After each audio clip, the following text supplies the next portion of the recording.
Hello and welcome to another video. Today I'm in London. It's a somewhat sunny, crisp summer morning here, and I'm going to see one of the most iconic landmarks, not just in London but in the world. And it's not the warship that is right behind me, which is HMS Belfast, although I might do a video about that sometime later. But the landmark that I'm going to see is that one. And some of you might look at that and go, oh yeah, you're going to see London Bridge, and you would be wrong, because that is actually not London Bridge. It is Tower Bridge. Although that is the most famous bridge in London, the bridge that is called London Bridge is about half a mile that way, and that is the proper London Bridge.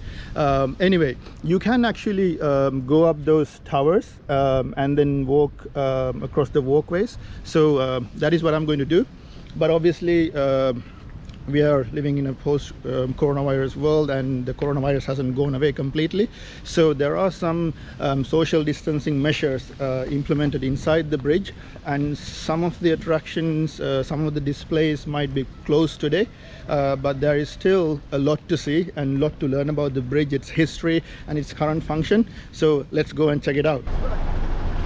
So it looks quite imposing when you look at the towers from here. Obviously this is a major tourist attraction in London. So during busy periods you can't even walk across this bridge without bumping into people. But because of coronavirus, I think there aren't many people here. So yeah, every dark cloud, eh? Right, so again you can see the Shard. That's the tallest building in London, and all the other famous buildings, the walkie-talkie, the one in the middle is cheese grater, and the one that looks like a gherkin, it's called the Gherkin. So yeah, you can see all the iconic buildings here, and the changing London skyline. So as you can see, because of social distancing, they have separated the walkway, so that is to go that way and this is to go straight. Oh, rather actually that is also to go straight, but this is to go this way. So I'm here at the entrance. I need to put my Corona gear on, so I'm gonna switch this off for a bit, get ready. All right, I've got my Corona gear on. As you can see, they have precautions in place. We have to keep up, and there's social distancing guidelines all over the place. I hope you can actually hear me through this mask, and because there's a lot of let me actually adjust this a bit. Yeah, there's a lot of wind. It's quite windy today, and there's traffic going on as well, so I don't know how much you can hear me through this. Hopefully once I go inside I might be able to remove this and do the walkway. So it's actually that way over there. There's a walkway, so in that bit I think I can remove this, but then afterwards there's an exhibition where you go into the engine room of this bridge, and when you go inside that, because it's a confined space, and there'll be a lot of people, it's a small space with a lot of people, so I have to wear this again. So hopefully once I up, I might be able to remove this. Right, I am in now, and we are going up the stairway to the entrance. I was first in line. I'm smiling under this, you can't see it. Right, let's see.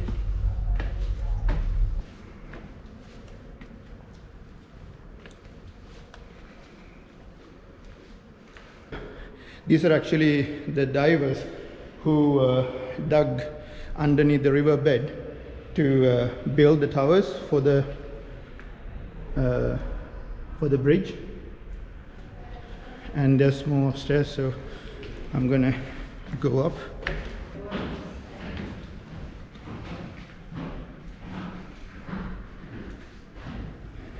That's first. That's the site office, how it used to look. So obviously it's a tall tower, so there are quite a lot of steps to climb. So all along this staircase you can see things related to the history of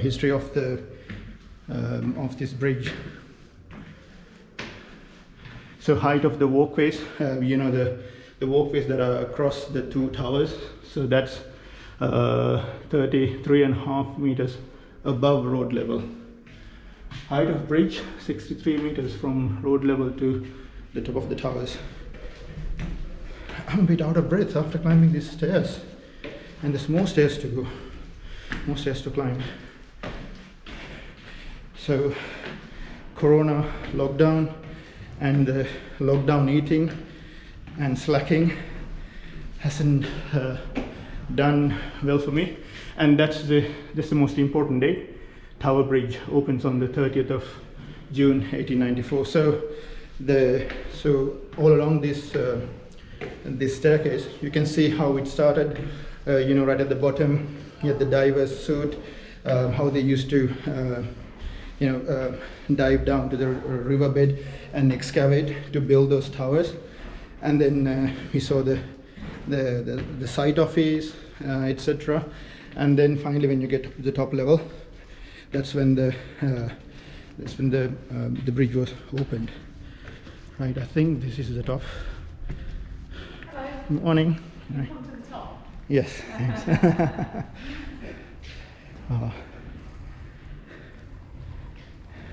Okay, you have a film here, dates from about 1903. So it's about 10 years after we opened in 1894. Oh, okay, right. Thank you very much. And it shows you the first filmed opening.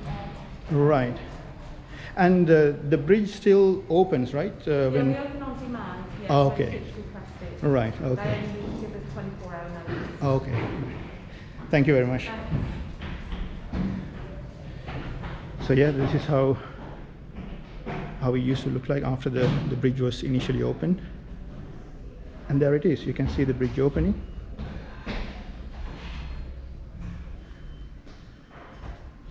Right. I'm going to continue my walk this way.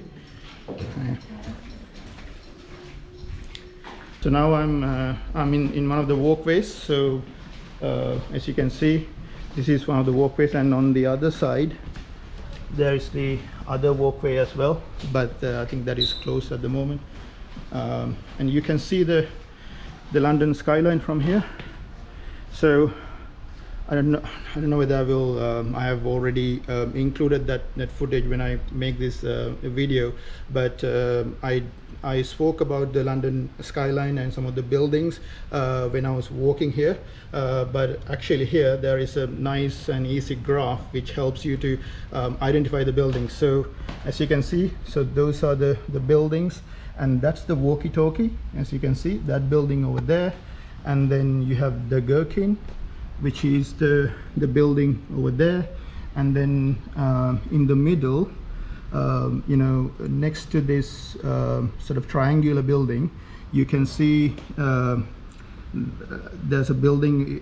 You can actually see the shape of it from here, but when you look at it from the side, it looks like a cheese grater, so it is called the cheese grater.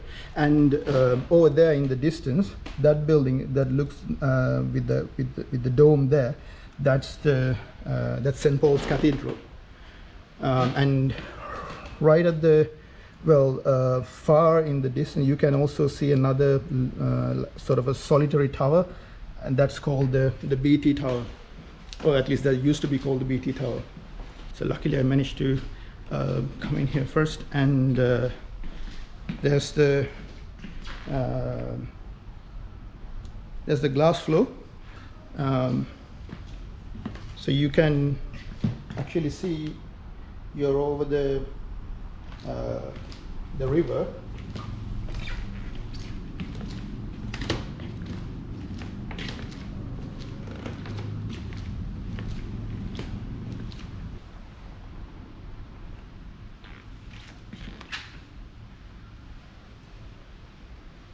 So on the sides of the walkway you can actually see important information about the bridge, the history and its current operation. I think the other side is more about the history of the bridge, the other walkway, and this is about its current operation. So as you can see, the opening of the bridge is now fully automated, powered by electricity and oil pressure, and since the early 2000s controlled by computers and opened with a joystick. Yeah, and as it says here, until the mid-1970s, it was actually steam power that let the bridge open. As I was talking to one of the ladies who were working here, she said that now you can actually open the bridge. So obviously in this river you see there are really tall ships going across, so if they need to pass, they need to inform the bridge. I think about they have to give them about 24 hours notice. If I remember correctly, it opens on average about 800 times a year, and usually for barges and smaller ships or smaller vessels, it opens about, I think, 50 odd degrees, and for a larger ship it goes up to 70 odd degrees. The only time it opens fully, that means not to 90 degrees but to 87 degrees, is for one person and one person only, and that is the Queen. So if the Queen is visiting, the bridge will open 87 degrees, otherwise it never goes up to that level. All right, and you can also see the tallest building in London from here, the Shard. As you can see, it says the Shard. And that's the City Hall, this odd shaped building here.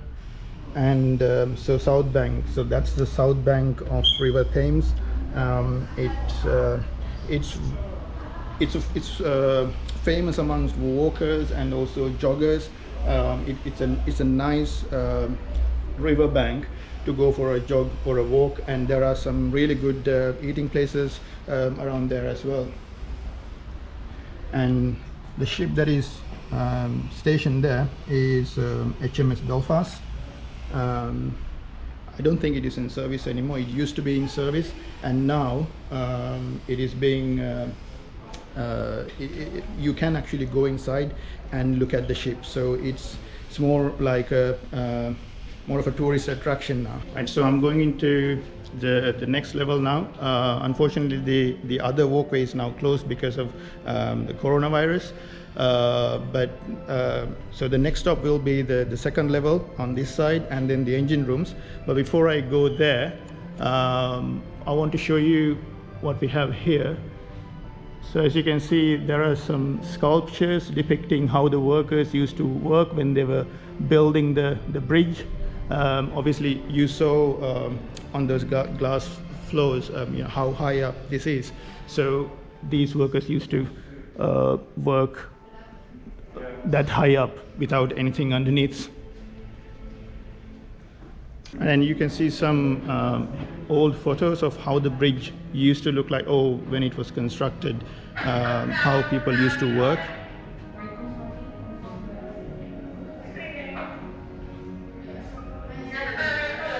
And on this side, you can see there's a movie or a small video that shows a day in the life of Tower Bridge.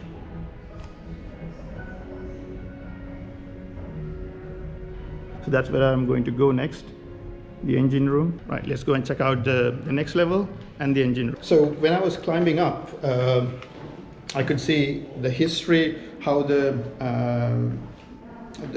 construction of the bridge started, and then it went all the way up. So by the time you got to the top level, it came to the present day.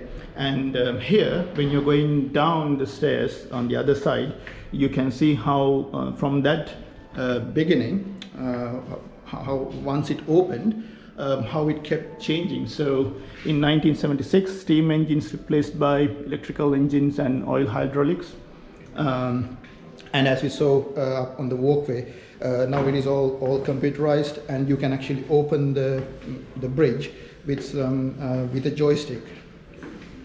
So another thing is, obviously during the World War II, the bridge was damaged. So as you can see here in 1941,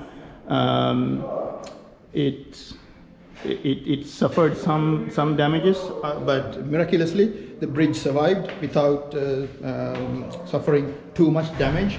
Otherwise, we wouldn't have a bridge like the bridge here today for us to see.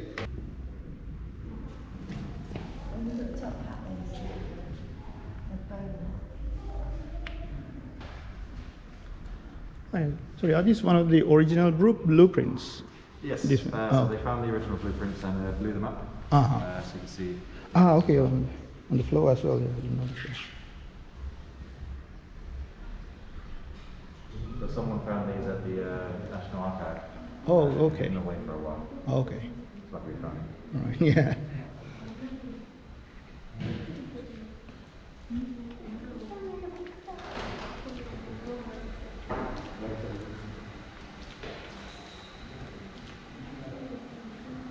So yeah, as you heard there, so these are original blueprint.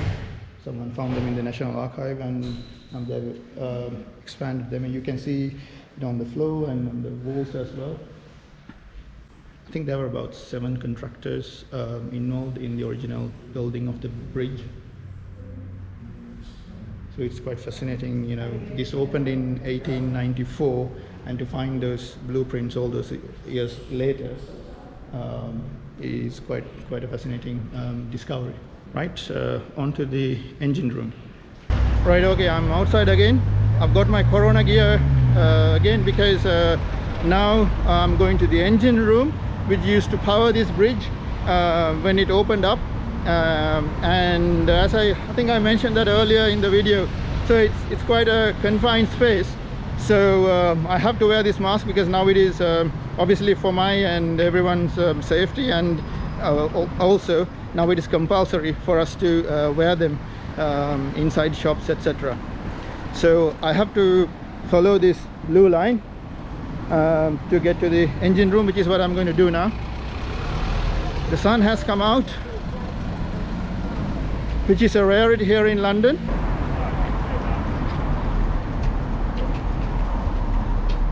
Right, we are into the engine rooms. Wow. And there's a nice handy graphic here which shows you how it used to work. Obviously these were all steam powered.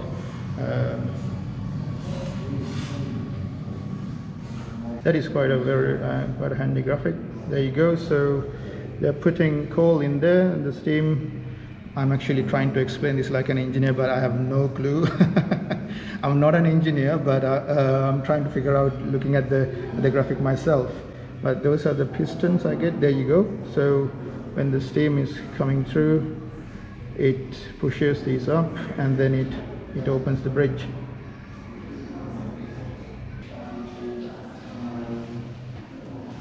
And this is what they used to look like. Yeah.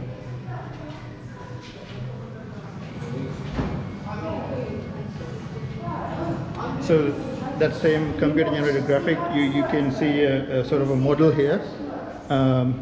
As you can see, there's coal being burnt here, steam going all the way there and pushing the pistons out, and then that drives the bridge, that opens the bridge up. So there's a lot of history here, and they have preserved how the bridge used to work, etc. So it's quite useful, and it's well worth a visit. Sorry, I was going to wait there, but then I realized it's not a historical. It's not an exhibition. It's the toilets. So okay. Engine room and shop. So this is one of the engine wheels. There you go. Another handy graphic.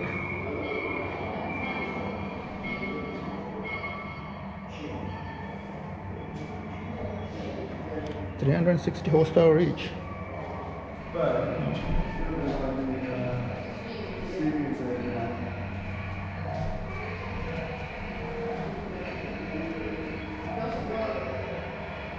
I don't even want to imagine what it must have been like to be one of those workers putting coal every single day into these coal into these engines. Imagine how hot it must have been, especially in the summer.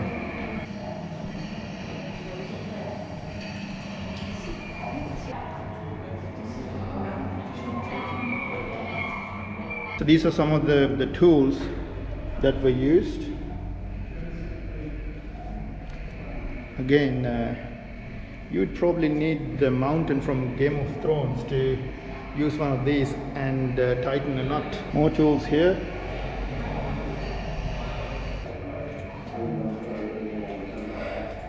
Engineers Gallery, I think this is where they have the information about the people who used to work here. Yeah, there you go. So these are jobs that were available here. Yeah, there's so much history to see here. There's lots of information. Obviously, you need a lot of time to sit and watch these videos and read through most of the descriptions here and to absorb in all the information. This is important. There you go. During the Blitz, the Tower of London was bombed 15 times. The Tower of London is right next to Tower Bridge, but the Tower Bridge was not hit. That's one lucky escape. And yeah, I read about this as well. On 30th of December 1952, a double-decker bus jumped the 3-foot gap as the bridge opened. So apparently this bus was going and the bridge was opening and it literally jumped. Must have been like something out of a Hollywood movie. Well, in 1894, when it opened, hand-operated levers used to open the steam-powered bridge. Today the bridge opens on the push of a joystick. It's like playing a video game. So that's it. Hope you enjoyed the video. As I mentioned at the beginning of this, the Tower Bridge is not just an iconic landmark in London, it's an iconic landmark in the world. So until we meet again with a similar video, bye for now.